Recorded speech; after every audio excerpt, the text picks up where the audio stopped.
Difference between banks and NBFCs.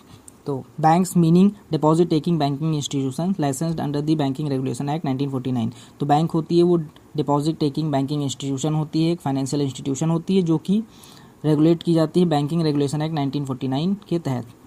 NBFC क्या होती है? अ फाइनेंशियल इंस्टीट्यूशन ये भी होती है registered as a company under the companies act 1956 2013 and regulated by RBI.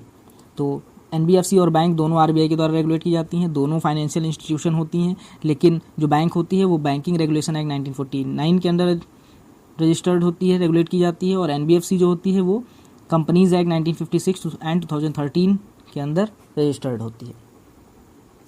Nature banking institution part of the monetary system. Bank जो होता है वो मॉनेटरी सिस्टम का पार्ट होता है, बट एनबीएफसी जो होता है वो नॉन बैंकिंग फाइनेंशियल इंस्टीट्यूशन होता है और मॉनेटरी सिस्टम का पार्ट नहीं होता है। Deposit acceptance.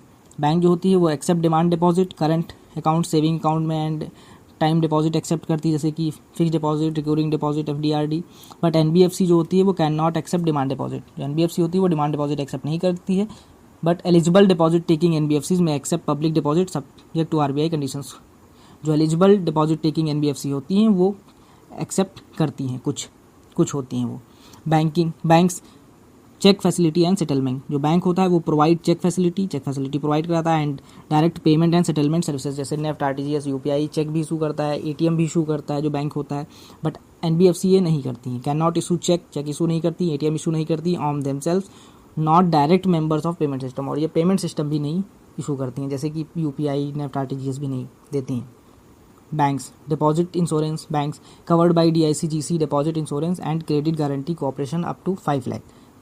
तो अगर बैंक भाग जाती है, बैंक डूब जाती है कर्जे में, तो बैंक में आपका रुपया 5 लाख तक इंश्योरेंस उसको मिलता है, 5 लाख तक इंश्योर होता है।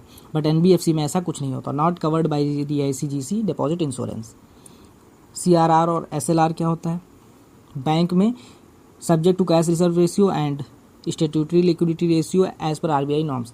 बैंक्स को एसएलआर और सीआरआर मेंटेन करना पड़ता है आरबीआई नॉर्म्स के अकॉर्डिंग, बट एनबीएफसी को ऐसा नहीं करना पड़ता है। CRR and SLR requirements are not applicable through some NBFCs में have regulatory liquidity norms as per RBI, पर कुछ ऐसी होती हैं जिनको करना पड़ता है। मेन फंक्शन बैंक जो होती हैं accept deposit and provide loan, payment services and cheque credit ये सब करती हैं, क्रिएट क्रेडिट ये सब करती हैं। बट एनबीएफसी होती हैं ये नहीं करती हैं। प्रोवाइड स्पेशलाइज्ड फाइनेंशियल सर्विसेज देती हैं वो, सच एज लोन देना, इन्वेस्टमेंट देना, एसेट फाइनेंस एक्सेट्रा। बैंक्स के example SBI, HDFC bank, axis bank etcetera. और एनबीएफसी जो होती हैं Bajaj finance, Muthoot finance, Tata capital etcetera.